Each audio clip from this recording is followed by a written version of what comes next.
Hello दोस्तों, हम लोग आज क्लास 12th की मैथ का first chapter relation and functions को डिस्कस करेंगे। चलिए देखते हैं रिलेशंस क्या होते हैं। हम लोग वैसे कक्षा 11 में पढ़ चुके हैं रिलेशंस एंड फंक्शंस, तो हम लोग उसी को यहाँ पे फिर से रिवाइज करेंगे और उसका थोड़ा लेवल बढ़ा है इंटर में। देखिए रिलेशन क्या होते हैं।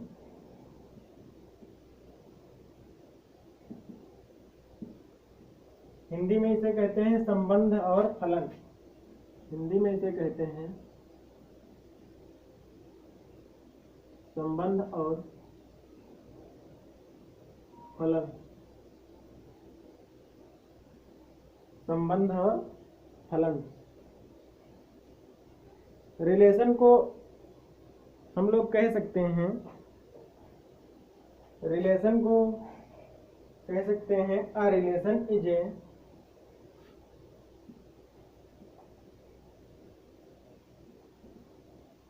A relation is a subset of the Cartesian product.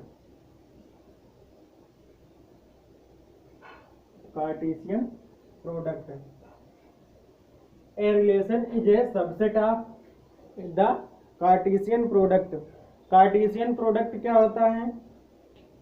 Cartesian product क्या होता है? किसी समुच्चय के, देखिए कार्टेशियन प्रोडक्ट क्या होते हैं?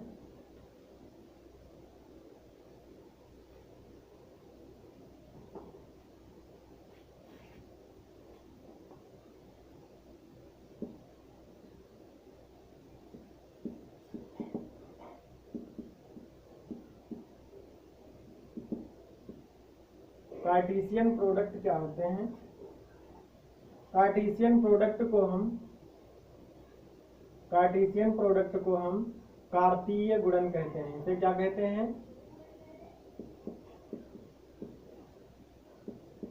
कार्तीय गुणन। और रिलेशन को कहते हैं संबंध। कार्टेशियन प्रोडक्ट को हम लोग कह सकते हैं the Cartesian product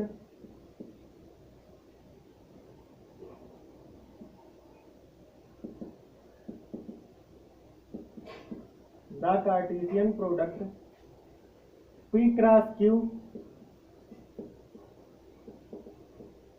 is a set of all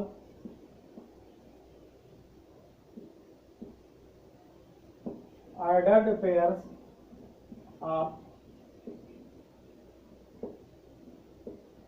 elements from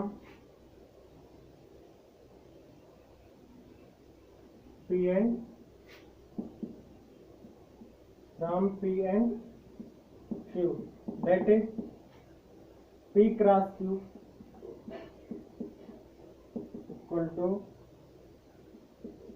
P comma Q। P element होगा,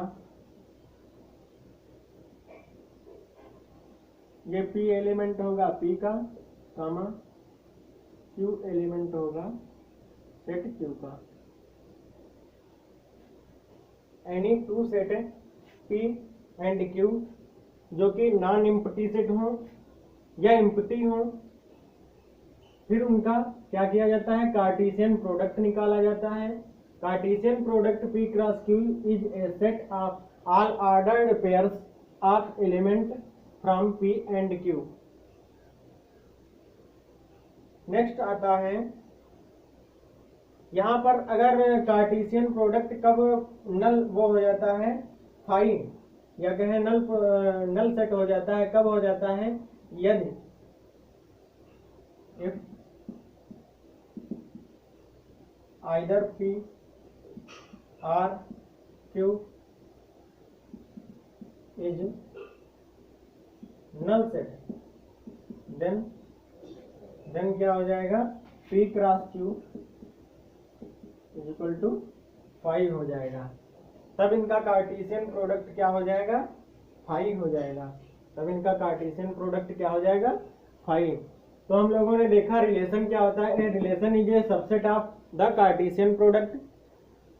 कोई दो फलनों के बीच में रिलेशन या कोई दो सेट के बीच में रिलेशन जो होगा वो क्या होगा, उनके कार्टेशियन प्रोडक्ट का सबसेट होगा, उनके कार्टेशियन प्रोडक्ट का सबसेट होगा। जैसे यहाँ पर हमने देखा है P और Q कोई दो सेट थे, उनका कार्टेशियन प्रोडक्ट क्या होता है, P cross Q is equal to, उनके एलिमेंट जो होते हैं वो ऑर्डर्ड पेयर होते हैं, उनका जो ऑर्डर्ड पेयर्स का सेट होता है उसी को कहा जाता है कार्टेशियन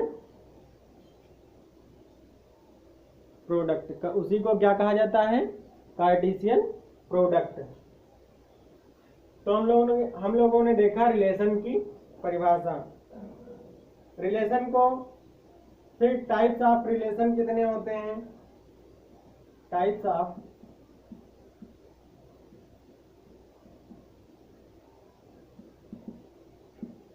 संबंध के प्रकार।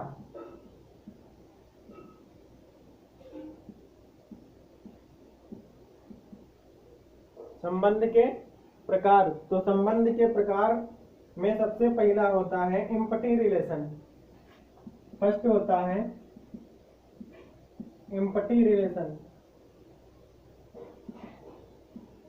हिंदी में इसे कहेंगे तो ये हो जाएगा रिक्त संबंध। रिक्त संबंध, हिंदी में इसे क्या कहेंगे, रिक्त संबंध। इसे डिनोट किससे किया जाता है, R is equal to phi. और फाई कहाँ होता है, फाई किसका उपसमुच्चय होता है, A क्रॉस A का, मतलब A के कार्टेशियन प्रोडक्ट का उपसमुच्चय होता है फाई। सेकेंड नंबर पर होता है यूनिवर्सल रिलेशन।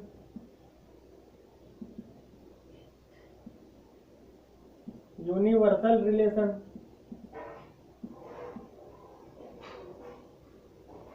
इसे किससे डिनोट करते हैं, R इज इक्वल टू, यदि A क्रॉस A आ जाए तो उसे कहा जाता है यूनिवर्सल रिलेशन।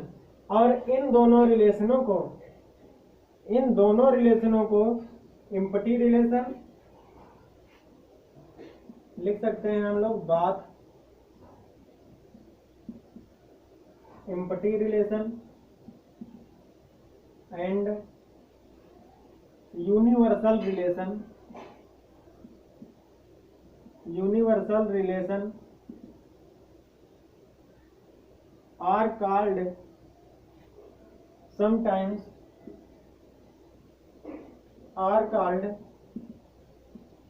sometimes trivial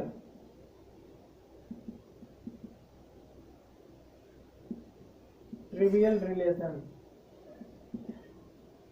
इनको क्या कह दिया जाता है, ट्रिवियल रिलेशन। ट्रिवियल रिलेशन आप यहाँ हेडिंग डाल सकते हैं, ट्रिवियल रिलेशन। ट्रिवियल रिलेशन को हिंदी में कहा जाता है तुच्छ संबंध।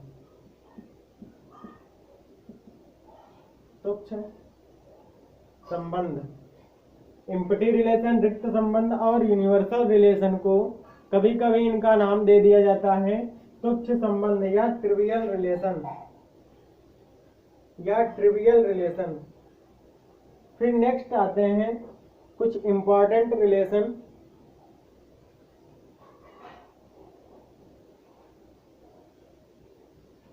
एक चीज और होती है यहाँ पर, जैसे कोई रिलेशन R है, ये A और B में रिलेशन है। R किस में रिलेशन है, A और B में।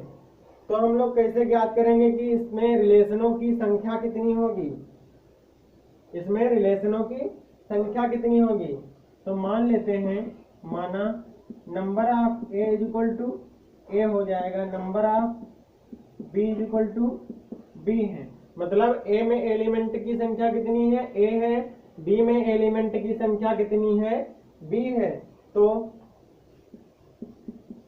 Number of A cross B is equal to हो जाएगा P A into B. Number of A cross B, इसके कार्टेशियन प्रोडक्ट में कितने एलिमेंट होंगे? A into B. तो हम लोग निकाल सकते हैं इनके रिलेशंस की संख्या। तो इनके रिलेशंस की संख्या या संबंधों की संख्या, इनके रिलेशंस की संख्या क्या हो जाती है? ये फार्मूला होता है 2 की पावर ए बी, 2 की पावर ए बी। जैसे हम लोग मान लें कोई ए एलिमेंट है, ए सेट है, उसमें 1, 2 एलिमेंट हैं। कोई बी सेट है, इसमें 3, 4 2 एलिमेंट हैं। तो बताइए ए क्रॉस बी क्या हो जाएगा? ए क्रॉस बी हो जाएगा, पहले 1 की गुणा 1 के साथ में 3 को लेंगे, फिर 1 के साथ में 4 को लेंगे, फिर 2 के साथ में 3 को लेंगे, फिर 2 के साथ में 4 को लेंगे। तो number of A cross B equal to कितना हो जाएगा? Number of A cross B 1 2 1 2 3 4। Number of A cross B equal to कितना हो जाएगा? 4। तो आप बताइए कि इसके रिलेशंस की संख्या कितनी हो जाएगी? रिलेशंस की संख्या कितनी हो जाएगी? 2 की घात 4, 2 की पावर 4। समझ में आ गया? चलिए इसका स्क्रीनशॉट ले लीजिए, फिर आप लोग नोट कर लेना। ओके, ले लिया? चलिए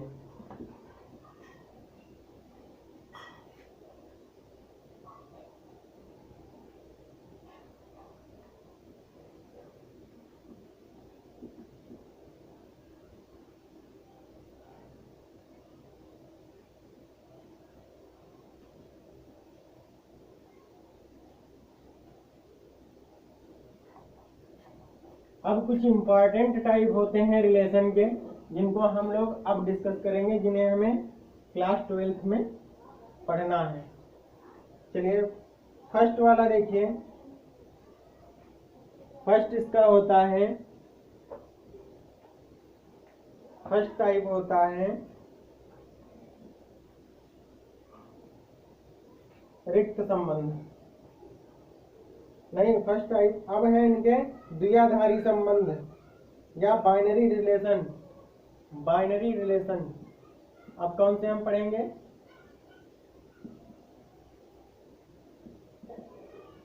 बाइनरी रिलेशन पढ़ेंगे। कौन से पढ़ेंगे? Binary relation. बाइनरी रिलेशन में क्या होता है? इसके 3 प्रकार होते हैं। इसके कितने प्रकार होते हैं? 3 प्रकार होते हैं। नंबर 1 होता है रिफ्लेक्सिव रिलेशन। नंबर 1 होता है रिफ्लेक्सिव रिलेशन। इसे हिंदी में कहा जाता है स्वतुल्य संबंध। इसे हिंदी में क्या कहा जाता है? स्वतुल्य संबंध। इसे कैसे हम डिफाइन करेंगे रिफ्लेक्सिव रिलेशन को? रिफ्लेक्सिव रिलेशन वह होता है जैसे रिफ्लेक्सिव रिलेशन को हम ऐसे डिफाइन कर सकते हैं, समुच्चय ए पर परिभाषित कोई संबंध आर रिफ्लेक्सिव होगा या स्वतुल्य कहलाता है यदि ए का प्रत्येक अवयव स्वयं से आर के द्वारा संबंध हो। यदि ए का प्रत्येक अवयव, जैसे रिफ्लेक्सिव रिलेशन को हम लोग लिख सकते हैं आर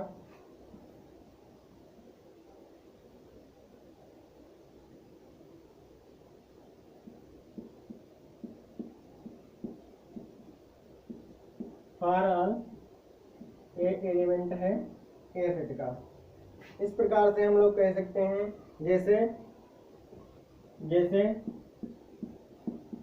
यदि ए कोई सेट है, ए कोई सेट है जिसमें एलिमेंट है 1 2 3। जैसे ए कोई सेट है उसमें एलिमेंट है 1 2 और 3, तो हम लोग कह सकते हैं इसका स्वतुल्य संबंध R इज इक्वल टू क्या हो जाएगा? 1, 1 और 2, 2 3, 3 और 1,2 1,3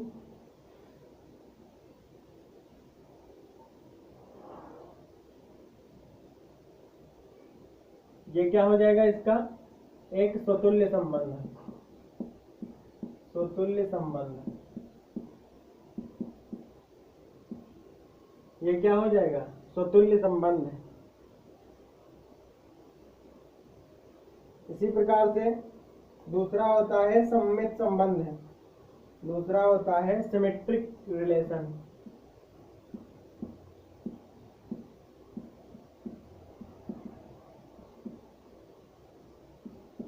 दूसरा होता है सिमेट्रिक रिलेशन, इसे कहा जाता है सममित संबंध।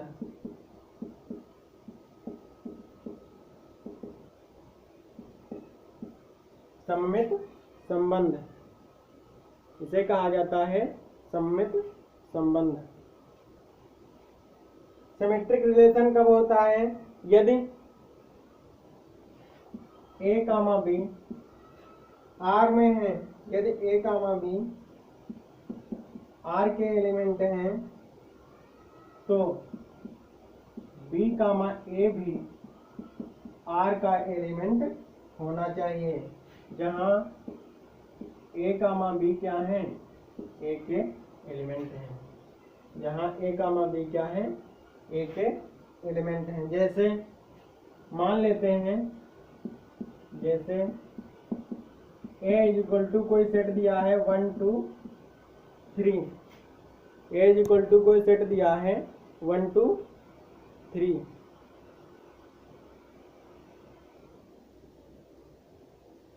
अब इसका हमें सममित संबंध निकालना है या सिमेट्रिक रिलेशन निकालना है, तो क्या हो जाएगा, आर इक्वल टू 1 2 एक साथ में लेंगे और 1 3 1 2 लेंगे तो फिर दूसरा क्या हो जाएगा, 2 1 हो जाएगा।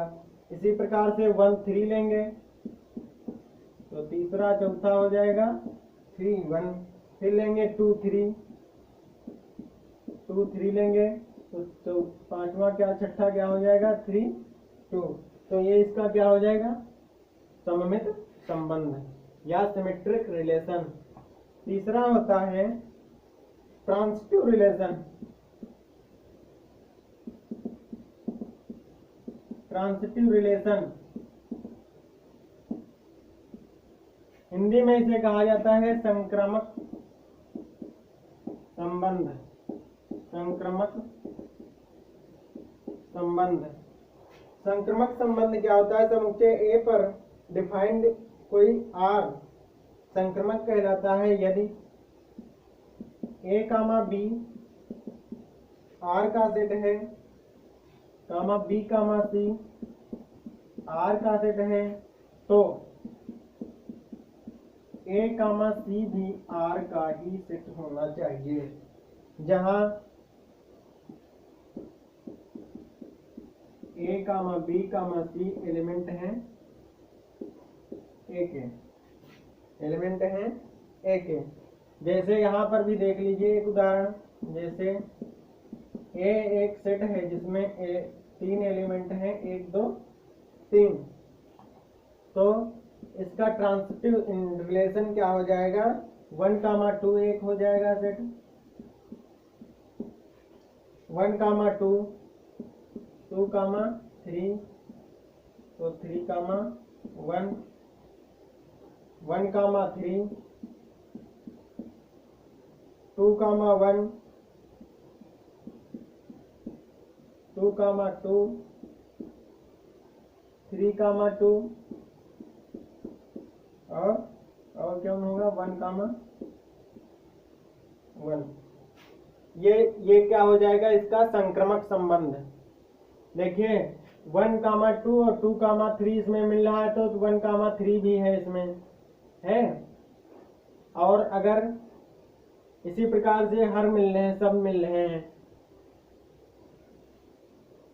जैसे यहाँ पर आप लोग देखेंगे 1 2 और 2 3 है, ऐसे देखिए 2 3 और 3 1 है, तो अब यहाँ ए हो जाएगा, ये बी हो जाएगा, ये बी हो जाएगा, ये सी हो जाएगा, तो ए सी बी सी में मिलना चाहिए, मतलब 2 1 तो 2 1 भी मिल रहा है। ऐसे 3 1 है 1 3 है तो 3 3 भी मिलेगा कहीं। 3 3 इसमें छूट गया क्या? 3 3 भी होगा इसी में, 3 3 भी मिलेगा। और फिर 3 3 मिला, अब की बार 3 3 3 1 3 मिलेगा। 1 3 कहाँ है? 1 3 कहाँ है? ये 1 3 लिखा है। तो इसी प्रकार से हमें सब मिल जाएंगे। तो इसे क्या कहा जाएगा? संक्रमक संबंध। इसे क्या कहा जाएगा? संक्रमक संबंध। और ये तीनों रिलेशन, जब ये तीनों रिलेशन किसी सेट में हमें मिलते हैं तो उसे कहा जाता है, तो उसे कौन सा रिलेशन कहा जाता है? Equivalence relation. Equivalence relation.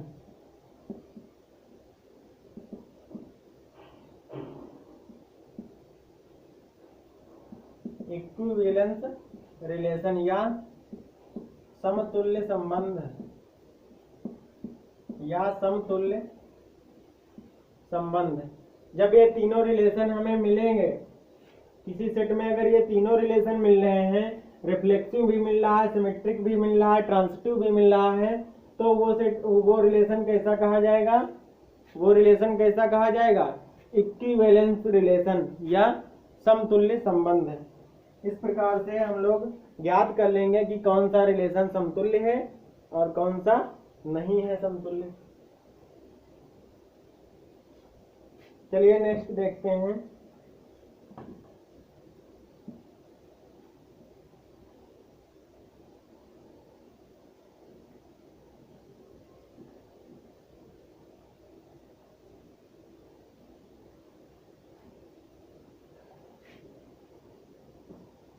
Next हम लोग देखते हैं, एक होता है आइडेंटिटी रिलेशन। एक होता है आइडेंटिटी रिलेशन। आइडेंटिटी रिलेशन को हिंदी में कहा जाता है तत्समक संबंध।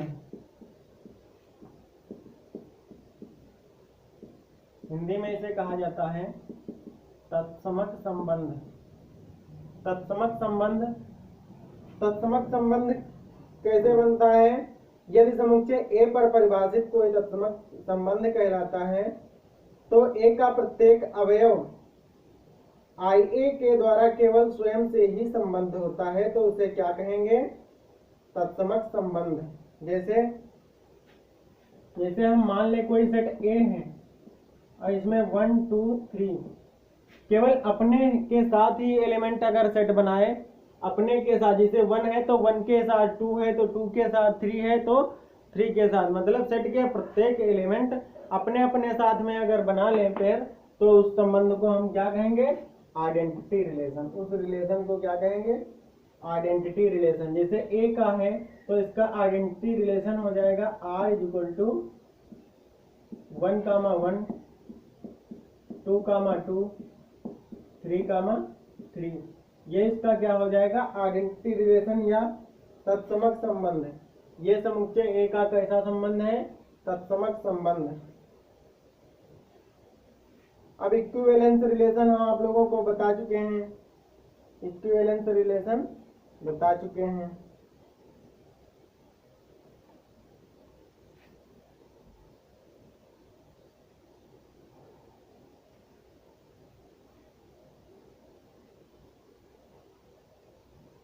चलिए अब एक्सरसाइज पर हम लोग आते हैं। एक्सरसाइज 1.1 देखेंगे। NCERT के क्वेश्चन पहले सॉल्व कर लेंगे, उसके बाद जितने क्वेश्चन हम करवाएंगे वो अलग अलग किताबों के होंगे। चलिए एक्सरसाइज 1.1 नोट करिए।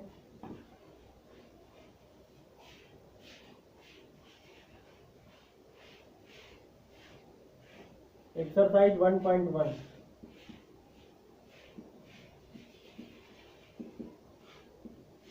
एक्सरसाइज 1.1 एक्सरसाइज 1.1 में फर्स्ट क्वेश्चन लिखा है हिंदी में। देखिए समुच्चय ए एक दिया है, एक समुच्चय ए दिया है, क्वेश्चन नंबर 1 है, क्वेश्चन नंबर 1 का फर्स्ट वाला। एक समुच्चय ए दिया है, सेट ए दिया है, क्या है 1 2 3 4 ...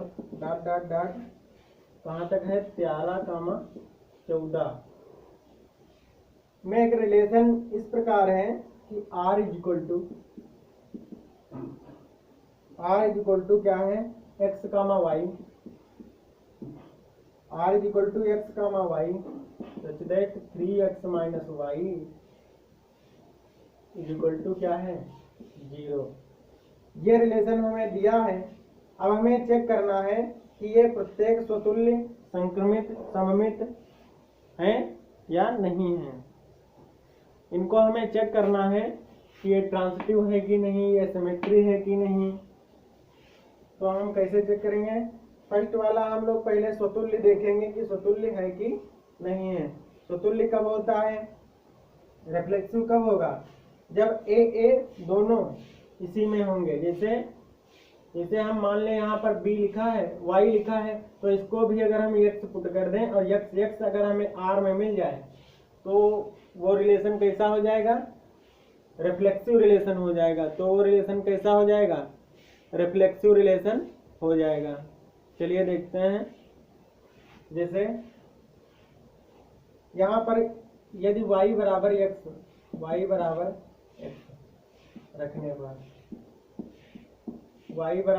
रखने पर जब हम y बराबर x इसमें पुट कर देंगे तो ये हो जाएगा 3x minus x is equal to 0।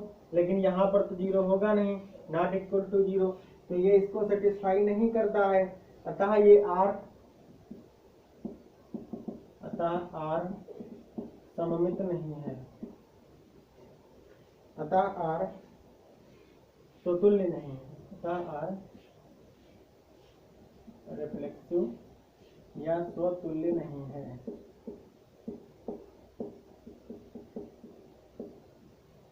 R स्वतुल्य नहीं है। अब हम लोग क्या चेक करेंगे? सिमेट्री कैसे चेक करेंगे? सिमेट्री के लिए होता है, अगर A1 A2 मिल रहा है हमें, अगर कोई रिलेशन में A1 A2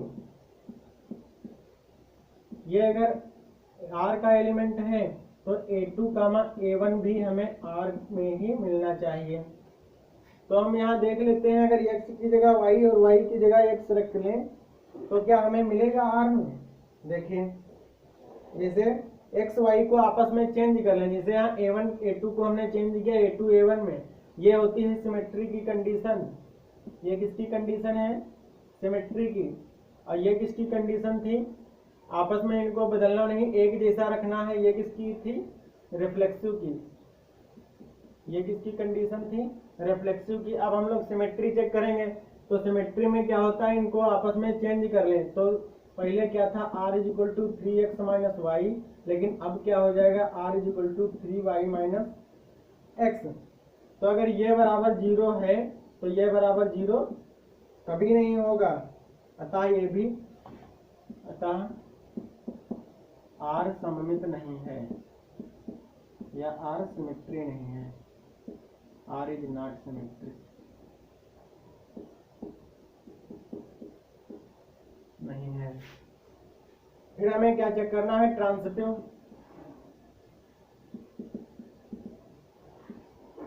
चेक करना है कि ये संक्रामक है कि नहीं है। तो हम ट्रांसिटिव के लिए क्या शर्त होती है? ट्रांसिटिव के लिए क्या शर्त होती है? यदि A1 A2 मिल रहे हैं R में, A2 A3 मिल रहे हैं R में, A2 A3 मिल रहे हैं R में, तो A1 और A3 भी R में मिलने चाहिए। तो A1 और A3 भी R में मिलने चाहिए। अगर ये नहीं मिलेंगे तो ये ट्रांसिटिव नहीं हो पाएगा। अगर ये A1 और A3 नहीं मिलेंगे तो ये ट्रांसिटिव नहीं हो पाएगा। तो चलिए देखते हैं। देखिए, यहाँ पे दिया है 3x माइनस वाई। यहाँ पे क्या दिया है? 3x minus y is equal to 0। अब इसे हम मान ले 3y minus z is equal to 0। तो 3x minus z is equal to 0 हो जाएगा? नहीं होगा 0, इसलिए ये संक्रामक भी नहीं है। संक्रामक नहीं है। आप लोग इसका स्क्रीनशॉट ले लीजिए या तो वीडियो पॉज करके देख लीजिए, नोट कर लीजिए। सेकंड नंबर इसका देखते हैं, क्वेश्चन नंबर सेकंड। सेकंड में कह रहा है प्राकृतिक संख्याओं के समुच्चय, प्राकृतिक संख्याओं के समुच्चय h में r equal to x y, r equal to दिया है x comma y such that y equal to x plus 5 तथा x is less than 4, x is less than 4। हमें ये बताना है ये रिलेशन सममित है, रिफ्लेक्सिव है, सिमेट्री है और ट्रांसिटिव है कि नहीं है। चलिए देखते हैं भैया सिमेट्रिक है कि नहीं है।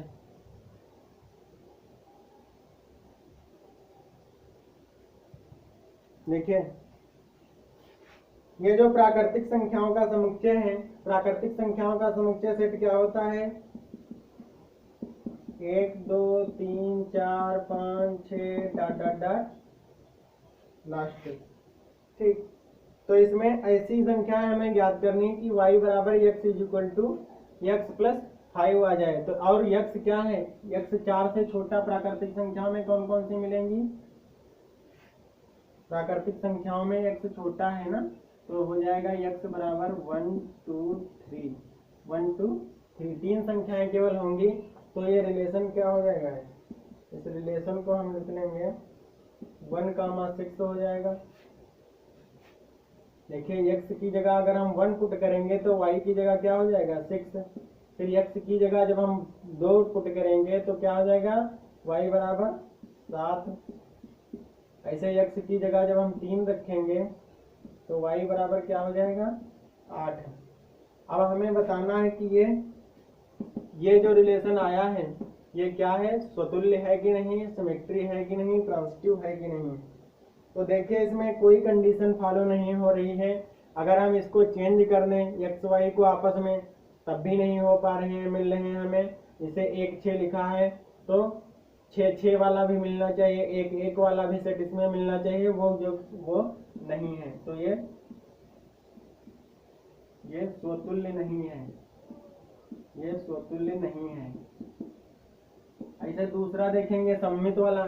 सिमेट्री में क्या होता है, a1 a2 है तो a2 a1 ऐसे कोई है ही नहीं इसमें। जिसे 1 6 लिखा है तो 6 1 आगे आना चाहिए, ये भी नहीं है, तो ये सममित नहीं हो जाएगा। ये क्या हो जाएगा, सममित नहीं है। फिर इसी प्रकार से ट्रांसिटिव के लिए क्या कंडीशन होती है, अगर a1 a2 मिल रहे हैं, a2 a3 मिल रहे हैं तो a1 a3 भी मिलना चाहिए। इसमें नहीं ऐसे कुछ दिख रहे हैं तो ये संक्रमक भी नहीं होंगे, संक्रमक भी नहीं होंगे। नेक्स्ट क्वेश्चन देखेंगे, थर्ड नंबर वाला।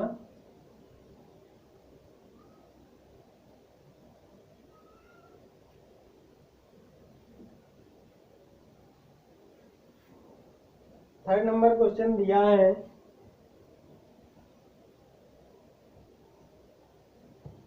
थर्ड नंबर क्वेश्चन दिया है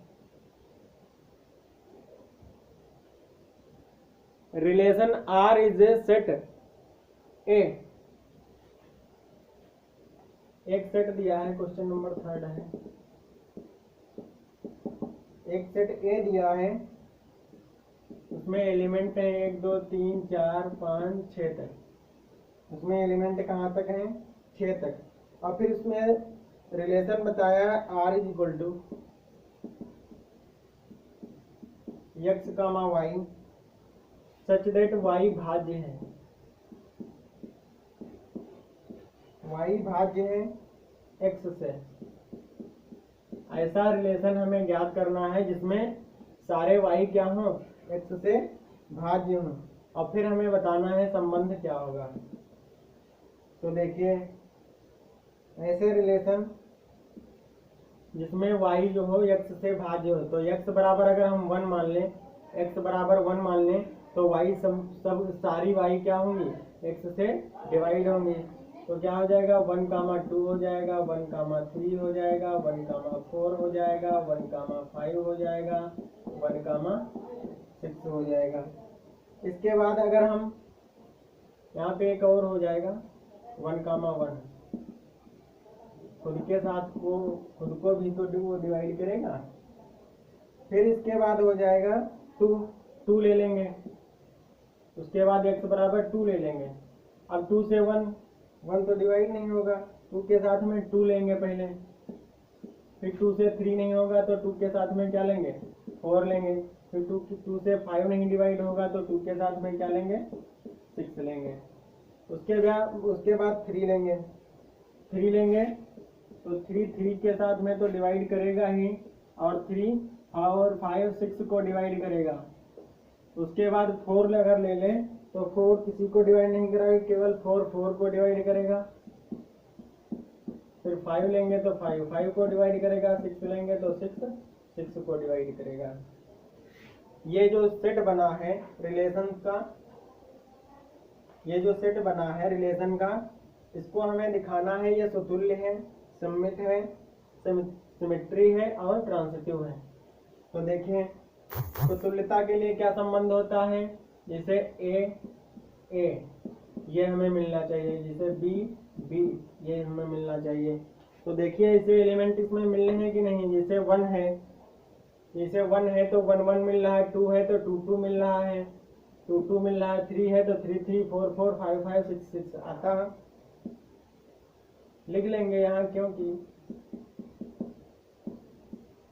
1, 1, 2, 2, 3, 3, 4, 4, 5, 5, 6, 6 क्या है, ये किसके एलिमेंट है R के, इसलिए R क्या हो जाएगा, R is a reflexive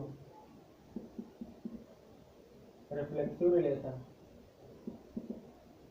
R is a reflexive relation या सुतुल्य संबंध है। इसी प्रकार से अब हम सिमेट्री चेक करेंगे। सिमेट्री चेक करेंगे। सिमेट्री चेक करने के लिए हमें क्या होता है, सिमेट्री चेक करने के लिए हमें क्या ज्ञात करना होता है, सममितता चेक करने के लिए क्या होता है, जैसे 1 और 2 मिला है तो 2 और 1 भी हमें मिलना चाहिए। जैसे A1, A2 मिला है अगर, तो A2, A1 भी हमें R में मिलना चाहिए। तो अगर हम x y को आपस में इंटरचेंज कर देंगे तो y x से भाज्य है, तो ऐसा तो नहीं है कि x भी y से भाज्य होगा, ऐसा तो नहीं है, x y से भी भाज्य होगा। जैसे 1, 2 अगर R में मिल रहे हैं, 1, 2 अगर R में मिल रहे हैं तो 2, 1 R में मिल जाएगा,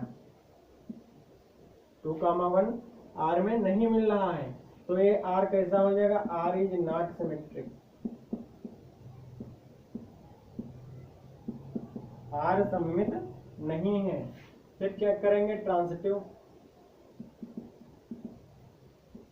चेक करेंगे संक्रमक है कि नहीं है।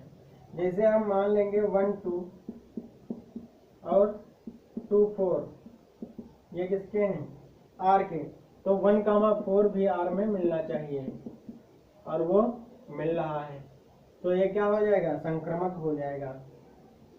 Therefore R is transitive relation, R is transitive relation. R कैसा हो जाएगा, R संक्रमक हो जाएगा।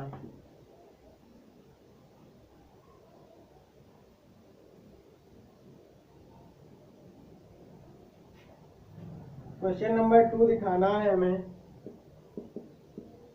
क्वेश्चन नंबर 2 दिखाना है। क्वेश्चन नंबर 2 में लिखा है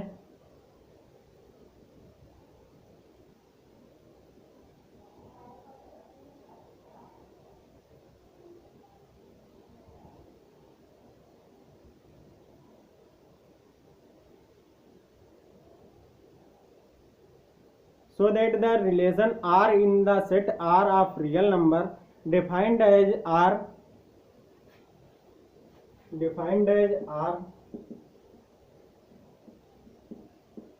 a comma b such that a less than or equal to b square। ये कह रहा है द्वारा परिभाषित संबंध ना तो समतुल्य है, ना सममित है और ना ही संक्रमक है, नाइदर रिफ्लेक्सिव ना सिमेट्रिक ना ट्रांसिटिव, यह प्रूफ करना है।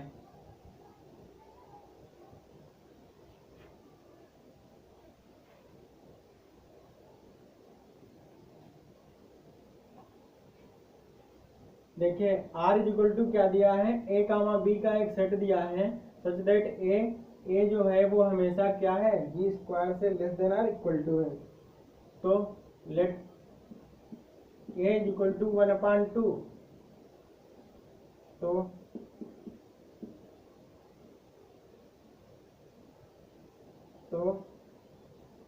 एक बटे 2 1/4 से कम नहीं है। अगर हम इसका स्क्वायर करेंगे, जैसे a इज इक्वल टू 1/2 मान लिया, a इज इक्वल टू 1/2 मान लिया, तो b स्क्वायर क्या हो जाएगा, a जो है वो b स्क्वायर से कम होना चाहिए, तो b स्क्वायर क्या हो जाएगा 1/4, और 1/4 से 1/2 क्या हो जाएगा, 1/4 से 1/2 बड़ा है, छोटा तो है नहीं, तो ये क्या हो जाएगा, ये रिलेशन क्या कहा जाएगा, समतुल्य नहीं है, R not reflexive, R is not reflexive, R is not reflexive. Now 1,4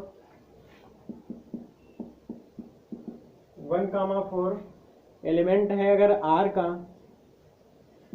as 1 less than R is equal to 4, less than equal to कहाँ हो जाए, less than 4 square, b square है ना, b square, but 4 is not less than 1 square. अगर हम 1 को 4 square से कम मान लेंगे, कम है, तो क्या 4 स्क्वायर 1 से कम होगा? देखिए 1 अगर कम है 4 स्क्वायर से, तो क्या इसका उल्टा होगा? तो लिख देंगे लेकिन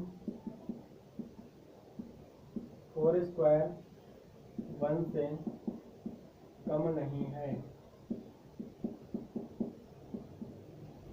अतः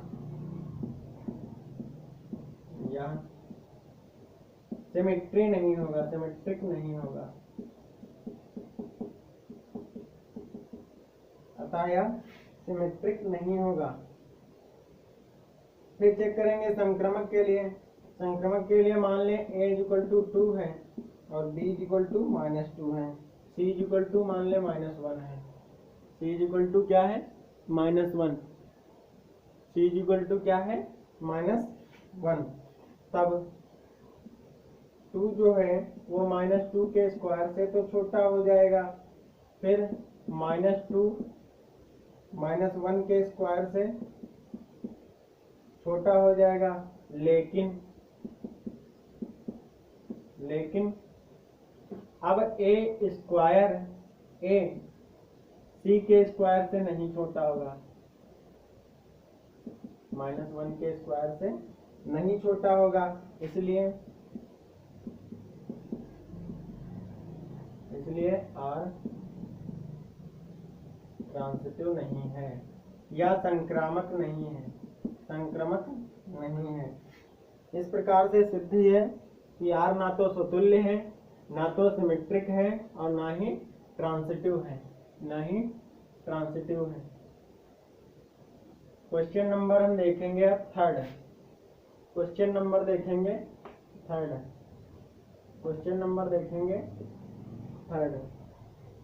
थर्ड में लिखा है, हमें चेक करना है, एक सेट दिया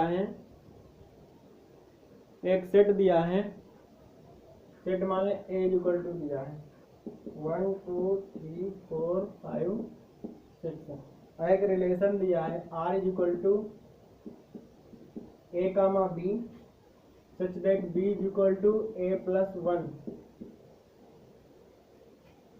इसको चेक करना है ये समतुल्य है, सममित है या संक्रमक है। तो फर्स्ट देखिए ए इक्वल टू अगर हम 1 मान लें तो 1 is equal to 1 plus 1। A और बी अगर हम 1 मान लें तो A is equal to B is equal to A plus 1। ये कहाँ बराबर हो जाएगा 1 नॉट इज इक्वल टू 2। तो ये 1 कामा 1 नॉट एलिमेंट आर है। इसी प्रकार 2 कामा 2 नॉट एलिमेंट होगा आर। तो आर समतुल्य नहीं होगा, आर समतुल्य नहीं होगा। इसे अगर हम 1 1 मान लें कोई वो होगा एलिमेंट 1 1 तो ए यहाँ पर क्या हो जाएगा ए 1 और बी भी 1 होगा, तब ये कंडीशन कहाँ फॉलो करेगी, तो ये समतुल्य नहीं है। इसी प्रकार से 2 2 वाला भी कर लेंगे, 3 3 वाला भी कर लेंगे। फिर हमें क्या चेक करना है सिमेट्रिक। सिमेट्रिक में देख लेंगे जिसे लिखा है 2 is equal to 1 plus 1, 2 is equal to 1 plus 1। इसलिए 1 कामा 2 तो एलिमेंट है आर का, 1 कामा 2 तो एलिमेंट है आर का, बट 2 कामा 1 कहाँ होगा, 2 कामा 1 नहीं होगा, क्योंकि अगर हम b बराबर 1 बराबर 2 प्लस 1 निकालेंगे तो ये कहाँ बराबर है 1 के बराबर थोड़ी ना 3 है। तो ये क्या होगा सममित नहीं होगा, सममित नहीं है। क्वेश्चन नंबर 3 इसी में ट्रांजिटिव चेक करेंगे। ट्रांजिटिव के लिए क्या होती कंडीशन, अगर 1 कामा 2 आर में मिल रहे हैं, 2 कामा 3 आर में मिल रहे हैं, तो 1 कामा 3 भी आर में मिलने चाहिए, जो कि नहीं मिल रहे हैं। अतः क्योंकि अगर 1 कामा 3 कैसे मिल जाएंगे, क्योंकि 3 बराबर होगा 1 कामा 1 1 प्लस 1 के, ये नहीं होगा, अतः ये संक्रमक भी नहीं है, अतः ये संक्रमक नहीं है। therefore this is not transitive relation। Question number 4 देखेंगे। क्वेश्चन नंबर 4 देखेंगे। क्वेश्चन नंबर 4 में लिखा है प्रूफ दैट, क्वेश्चन नंबर 4 में लिखा है so that the relation R in R defined as R is equal to a b such that a less than or equal to B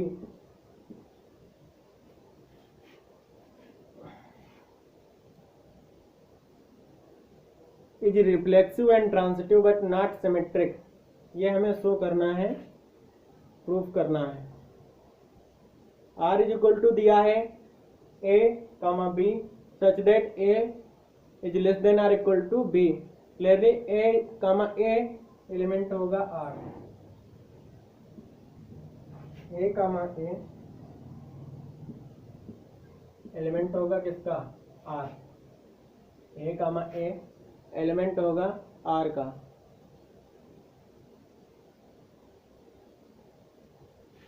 तो ए बराबर ए हो जाएगा, ए बराबर क्या हो जाएगा ए हो जाएगा। तो ये क्या हो जाएगा रिफ्लेक्सिव हो जाएगा, रिफ्लेक्सिव है, रिफ्लेक्सिव है। अब हमें क्या चेक करना है सिमेट्रिक चेक करना है। सिमेट्रिक के लिए क्या हमें करना पड़ेगा, देखिए यदि a less than or equal to B है तो b तो कभी less than or equal to A नहीं होगा, अतः ये क्या हो जाएगा सिमेट्रिक नहीं होगा, सिमेट्रिक नहीं होगा। अब हमें चेक करना है संक्रमक, ए लेस देन ए ए लेस देन बी और बी लेस देन सी। तो ए लेस देन जब बी से है और बी सी से छोटा है, ए बी से छोटा है और बी सी से छोटा है, तो ए तो सी से छोटा होगा ही। तो ये क्या हो जाएगा, ट्रांसिटिव। ये कैसा हो जाएगा, संक्रामक रिलेशन। ये कैसा रिलेशन हो जाएगा, संक्रामक रिलेशन। ये कैसा रिलेशन हो जाएगा, संक्रामक रिलेशन। क्वेश्चन नंबर 5 देखेंगे। क्वेश्चन नंबर 5 में हमें चेक करना है, क्वेश्चन नंबर 5 में हमें चेक करना है वेदर द रिलेशन